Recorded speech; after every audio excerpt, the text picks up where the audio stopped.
There is a softness inside many people that feels like a blessing, an instinct to soothe, to ease tension, to offer comfort before being asked. Kindness can feel like a quiet form of power, a way of bringing warmth into a world that so often forgets tenderness. But beneath this warmth, there is a shadow seldom spoken of. The kind of kindness that stretches too far, that bends until it frays, that becomes a way of disappearing instead of connecting. Some people learn early to turn themselves into shelter for others. They mistake self-erasure for love, overgiving for care, silence for goodness. And without noticing, their kindness becomes a currency, traded for approval, belonging, safety. This documentary explores the psychology behind that shadow, the unseen weight carried by those who try to be good even when it hurts. There is a particular kind of kindness that doesn't sparkle. It glows faintly, like something held too close to the chest. It is the kindness offered by people who learned early that gentleness could protect them. Not because the world was cruel necessarily, but because they sensed that easing the moods of others kept the air still, the room safe, the relationships intact. This first layer of the dark side of kindness isn't loud or dramatic. It is quiet, practiced, almost invisible. It looks like warmth, but underneath it lies a small tremor, the fear of what might happen if they ever stopped being soft. The beginning of the mask often forms in tiny, unremarkable moments. A child sensing tension and responding with sweetness. A teenager swallowing their needs to avoid conflict. An adult smiling through discomfort because the alternative feels too heavy, too risky, too uncertain. Over time, kindness becomes less of an offering and more of a shield, something worn to manage the emotional weather around them. It becomes a way of ensuring that others stay comfortable, even if it means disguising the discomfort within themselves. At the root of this mask is a simple truth. For some, kindness becomes synonymous with safety. Their nervous system quiets when they please others. Their internal alarm softens when they avoid confrontation. They learn to read the emotional state of a room with uncanny precision, scanning for shifts, preparing to soften the edges. What looks like compassion from the outside is often vigilance on the inside, a constant, subtle readiness to adjust, accommodate, or absorb. Kindness, in this sense, is not just a trait, it is a strategy. Psychologically, this mask often develops from a form of emotional attunement known as hyperempathy. Not the kind that expands connection, but the kind that becomes an obligation. They feel responsible for other people's comfort, believing, consciously or not, that their worth is intertwined with their ability to keep others at ease. Their brain braces against the possibility of disappointing someone, interpreting any sign of disapproval as danger. And so, they lean into kindness like a reflex, predictable, immediate, total. But inside, a quiet conflict grows. They want to be good, but they also want to be known. They want to care, but they also want to rest. They crave closeness, but they fear that closeness will crumble if they ever show frustration, boundaries, or needs. This tension becomes a silent ache that follows them through conversations, relationships, and decisions. It whispers questions they rarely say aloud. If I stop being so accommodating, will they still want me? If I reveal my real feelings, will the warmth change? If I say no, will the bond break? This inner friction is what turns kindness from a gift into a mask. It is the difference between generosity and self-abandonment, between offering and appeasing, between caring and disappearing. The mask demands that they stay agreeable, predictable, gentle, even when the truth inside them is heavier, sharper, or tired. And the more they hide behind this mask, the harder it becomes to know where their real self begins. The turning point arrives quietly, maybe in a moment when someone thanks them for being so easy, and the praise feels strangely hollow. Maybe when they realize they are exhausted not from giving too much, but from never giving honestly. Or maybe when they finally recognize that kindness has insulated them from conflict, but also from genuine connection.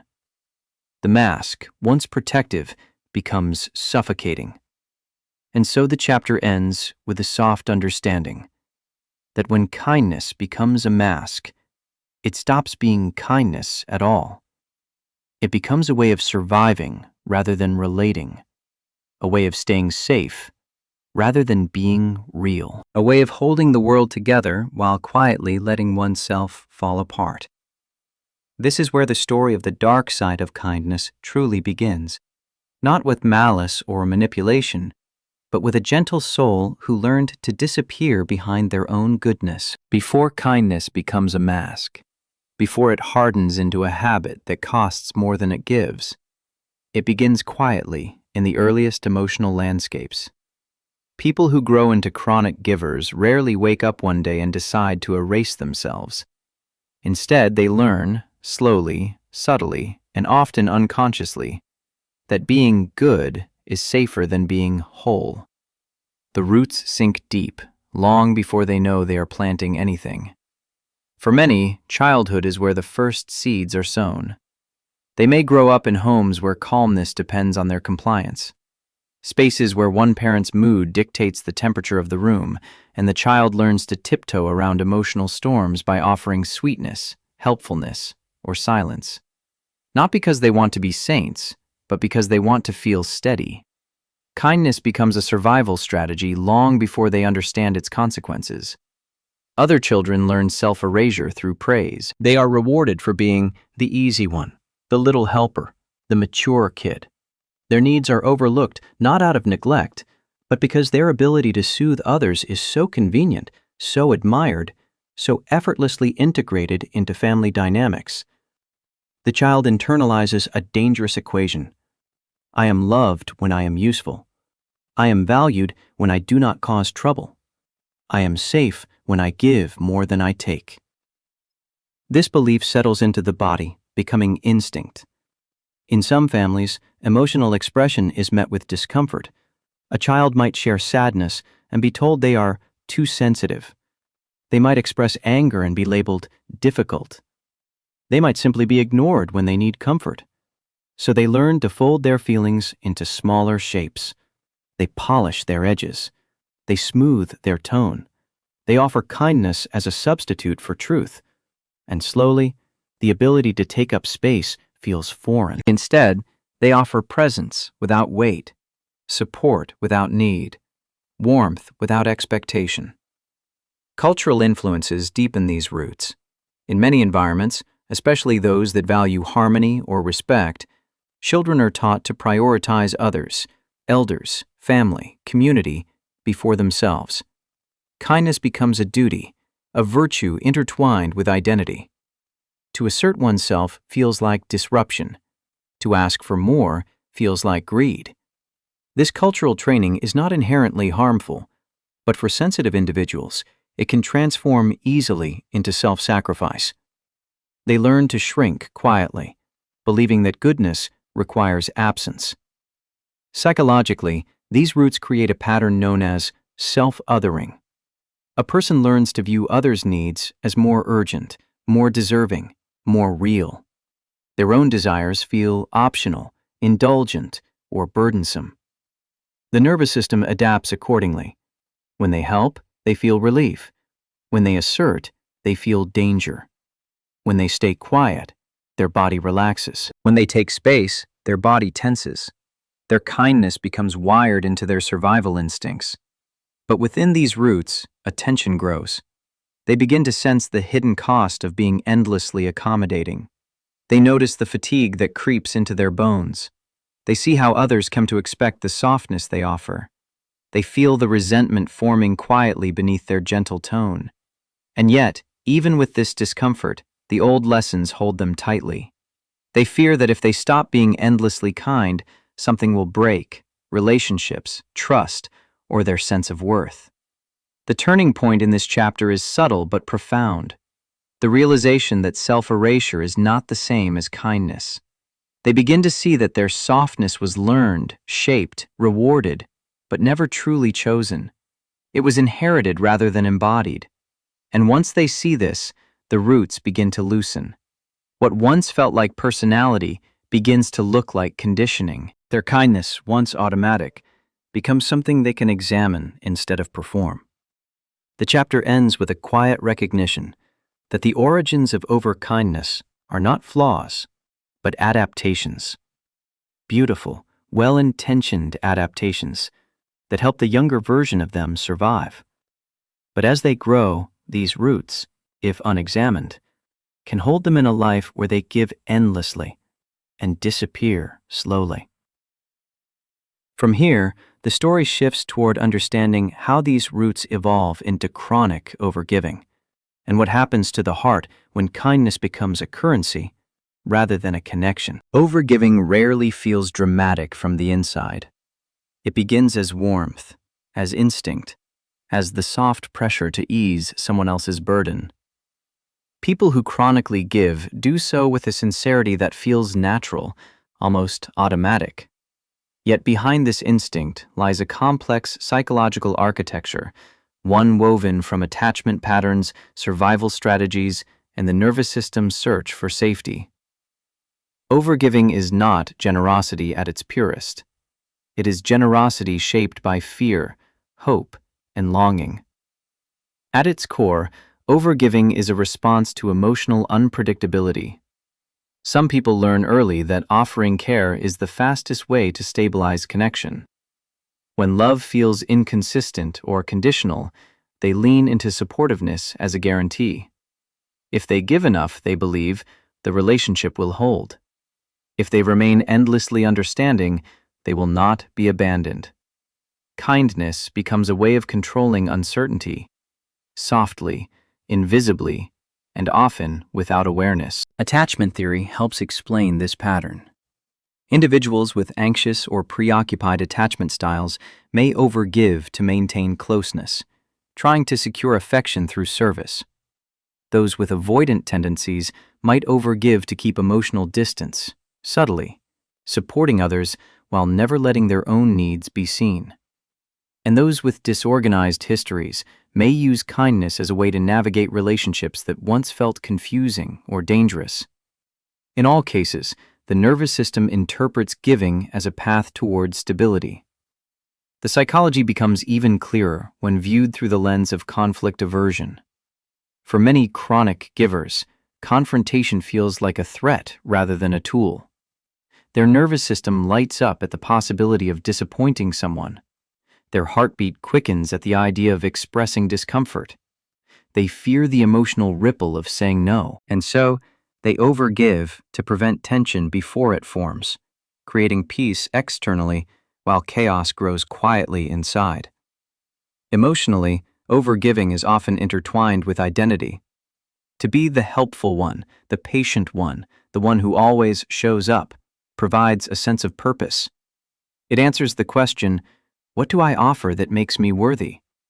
When worthiness becomes linked to usefulness, giving becomes compulsive. They cannot imagine being loved simply for existing.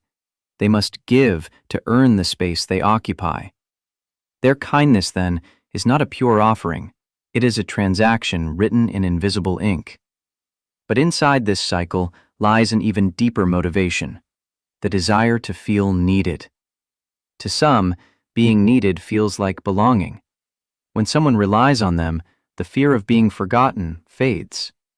When they give endlessly, they feel relevant. Yet this relevance comes at a cost. The more they offer, the less others see them as someone with needs of their own. People begin to take without asking. They assume the giver is always fine. They grow accustomed to the softness that was never meant to be unlimited. The internal conflict becomes more pronounced over time. Chronic givers begin to sense an imbalance they cannot easily name. They feel drained but continue offering. They feel unseen but keep showing up. They want rest but feel guilty for wanting it. They carry the quiet resentment of someone who longs to be cared for but does not know how to receive care without discomfort. Their kindness becomes both their identity and their burden. The turning point in this chapter arises when they recognize the emotional pattern behind their giving. They begin to see the cycles, how they overextend, how others come to expect it, how they feel invisible, how they push harder, how they break quietly. They understand that their giving is not limitless by nature, it was trained into them. It is a reflex, not a preference, a strategy, not a calling. And so, the chapter ends with a deep internal realization. Overgiving is not a sign of a generous heart. It is the cry of a heart trying desperately to feel secure. Only when this truth surfaces can they begin the tender process of reclaiming their worth outside of what they provide. There comes a point when kindness, once effortless, begins to feel heavy. Not because the person no longer cares, but because the gentle posture they've maintained has never truly been met. This chapter reveals what lives in that hidden space, the quiet resentment that grows beneath years of softness. It is not loud. It is not hostile. It is the kind of resentment that forms when someone has been stretching themselves thin in silence, hoping their effort will be noticed without needing to announce the ache inside them. The beginning of this resentment is almost untraceable.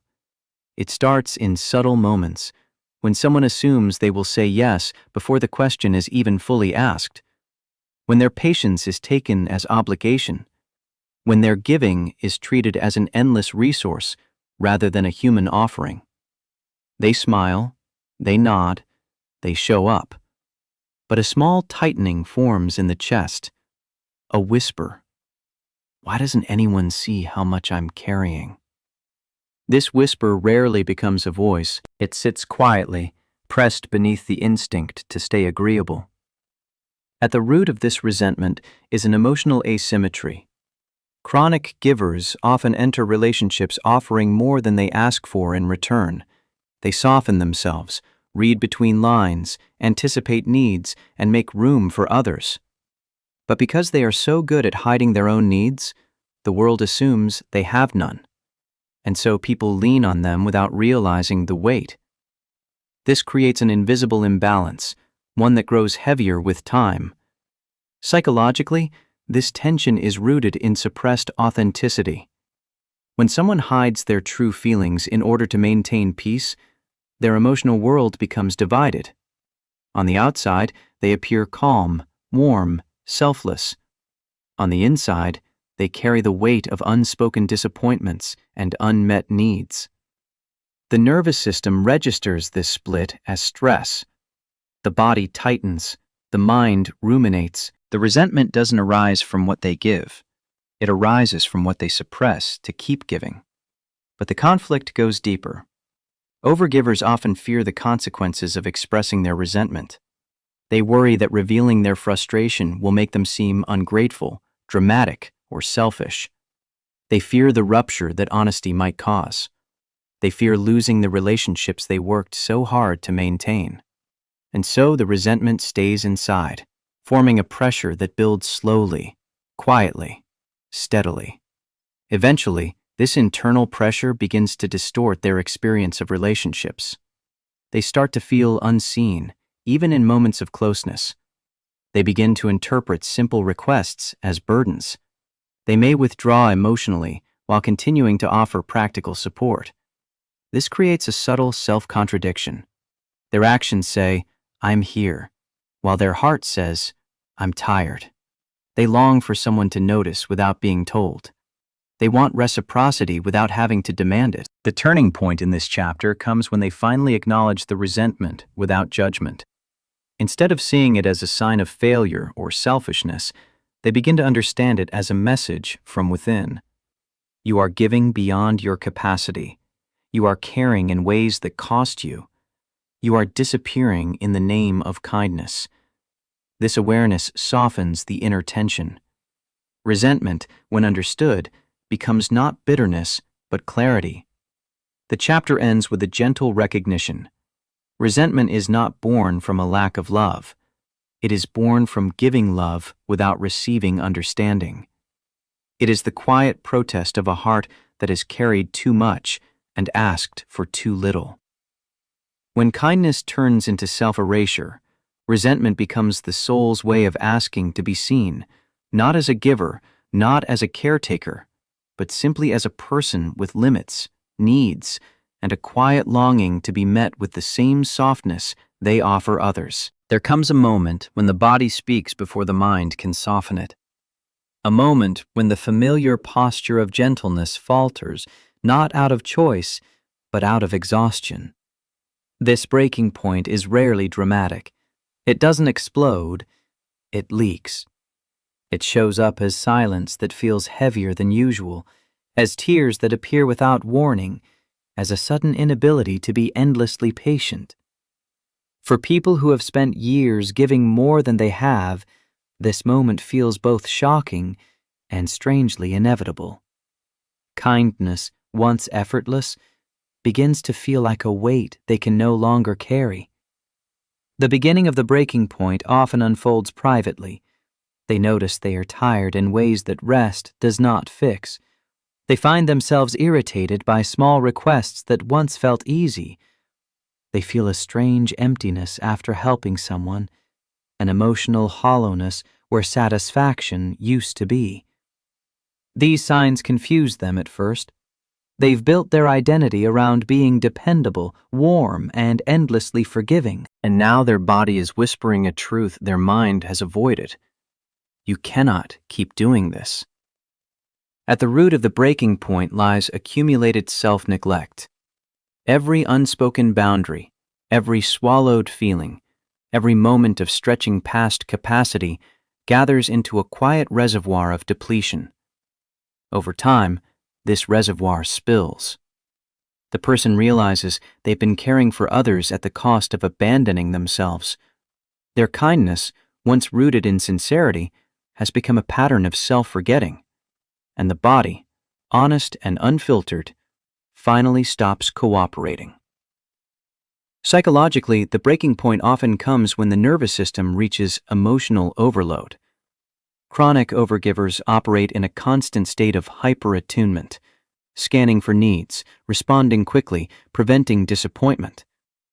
This vigilance becomes exhausting. When the system finally shuts down, it can feel like numbness, burnout, or even a sense of disconnection from one's own life. They don't just feel tired, they feel dissolved.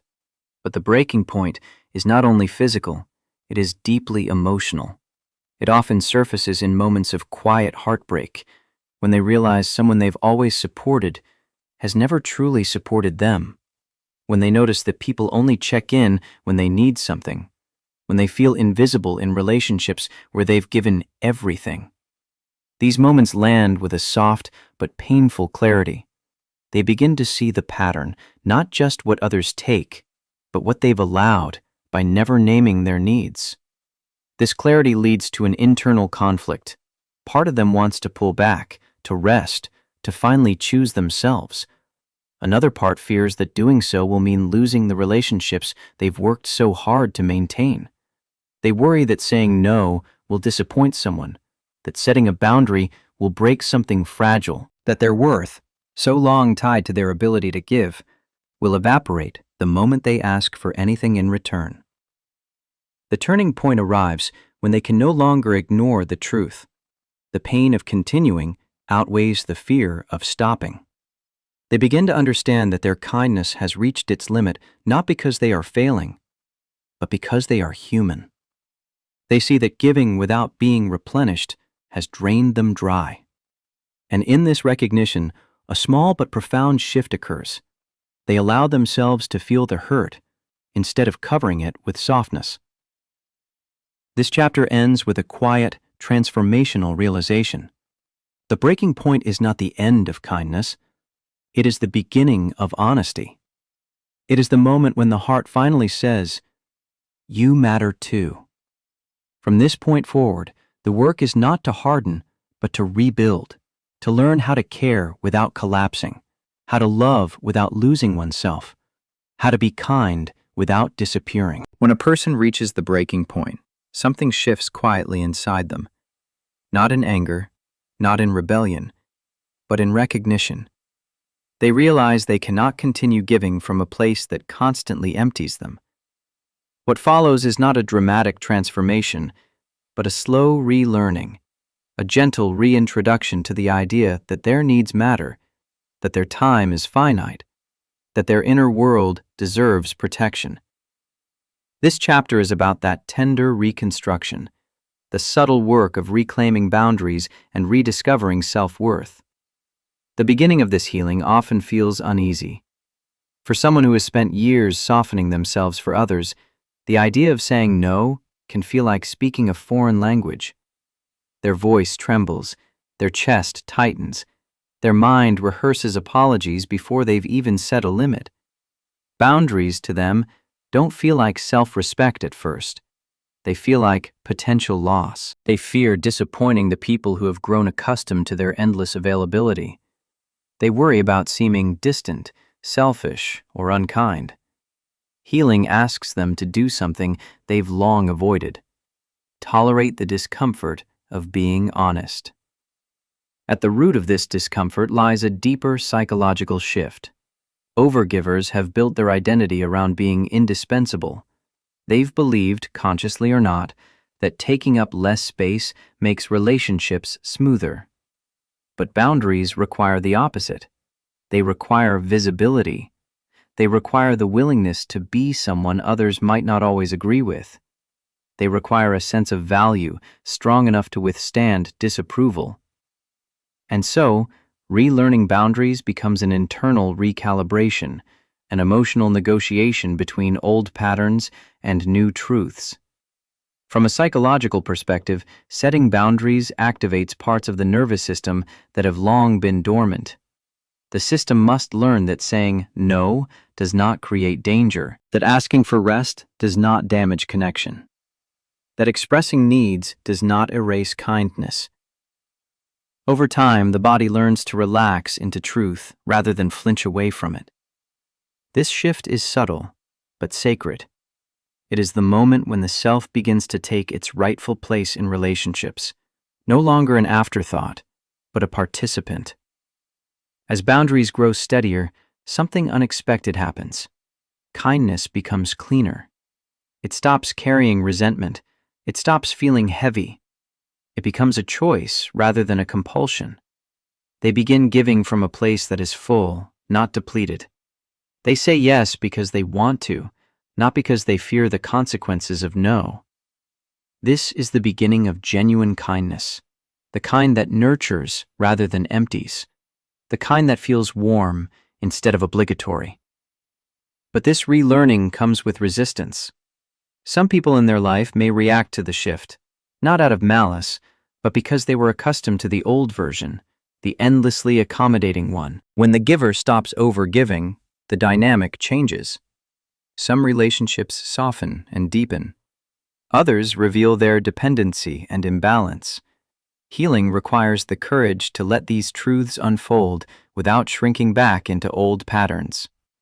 The person learns that boundaries don't ruin relationships, they reveal them.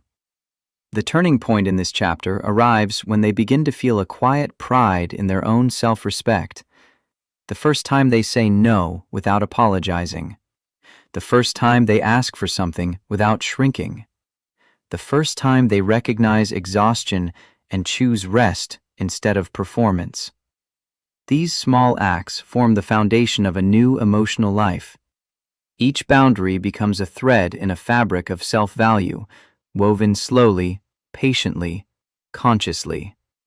And so this chapter settles into a gentle truth. Boundaries are not walls, they are doorways. They create the space where authenticity can breathe. They create relationships where care moves in both directions. They allow kindness to unfold without harming the giver. Relearning boundaries is not about becoming harder. It is about becoming truer. Healing, then, is not the abandonment of kindness. It is its refinement.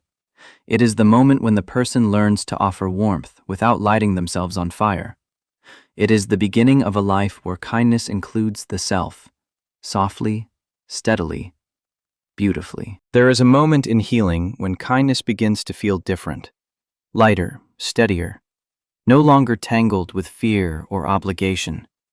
It rises not from a need to prove worth, but from a sense of fullness that no longer trembles at the thought of limits. This chapter traces that shift, the quiet evolution from self-erasing kindness to a gentler, truer form of care. A kindness that does not bruise the giver, a kindness that does not require self-sacrifice to be real. The beginning of this new kindness often appears in small, almost imperceptible ways. They pause before saying yes. They consider their energy before offering help. They stop apologizing for their needs. They begin to realize that they can love others without diminishing themselves. Kindness becomes less about managing relationships and more about showing up authentically in them. It becomes a choice, not a currency. At its root, this shift reflects a deeper internal reconciliation. The person no longer views their softness as a tool for survival. They no longer believe they must earn connection through overgiving. Instead, they start to understand kindness as an expression, not an expectation. They learn that care can flow outward without draining the inner well. And in that understanding, their relationship with themselves begins to soften. They see that tenderness offered inward creates a reservoir from which genuine generosity can grow. Psychologically, this marks the integration of boundaries and compassion. When they choose themselves, their nervous system gradually unlearns the old associations, the belief that giving keeps them safe, that pleasing protects them, that silence ensures belonging. Their body learns that authenticity is not danger. It is stability. Their emotions learn that saying no does not rupture connection. It clarifies it. Their mind learns that they do not need to be everything to be enough. This new form of kindness also transforms their relationships. Without the hidden layers of resentment or fear, their care becomes clearer. It is not overextended. It does not seek validation. It does not cling. It moves with ease. Because they are no longer performing goodness, they invite relationships where both people breathe, where mutuality becomes the foundation instead of imbalance, where they are not needed for what they provide, but cherished for who they are. Yet even in this clarity, there is a quiet vulnerability. Choosing a balanced kindness means letting go of old identities, the dependable one, the fixer, the healer, the steady presence. It means allowing others to see the full spectrum of their humanity, limits, imperfections, needs. It means risking disappointment, risking being misunderstood, risking the discomfort of no longer being the one who always says yes. This vulnerability is not weakness. It is the courage to be whole. The turning point arrives when they realize that kindness rooted in self-respect is not smaller. It is deeper. It carries weight without heaviness. It flows without depletion. It creates connection that is more intimate because it is honest. They learn that care is not measured by sacrifice, but by sincerity, by presence, by the ability to offer warmth without abandoning themselves. As the chapter draws to its poetic close, a final truth becomes clear. The softest kindness is the one that includes the self. It is the kind that does not rush to fill every silence, the kind that no longer fears disappointing others, the kind that can say yes with joy and no without guilt, the kind that rests, breathes, and belongs equally to the giver and the world around them. This is kindness after healing, not performative, not exhausting, not the shadowed form that once demanded their disappearance, but a kindness that expands them, a kindness that roots them, a kindness that finally allows them to be both gentle and whole. And in this softness, they discover a love that does not ask them to shrink, a love that honors their boundaries, a love that begins within and moves outward, tender and true.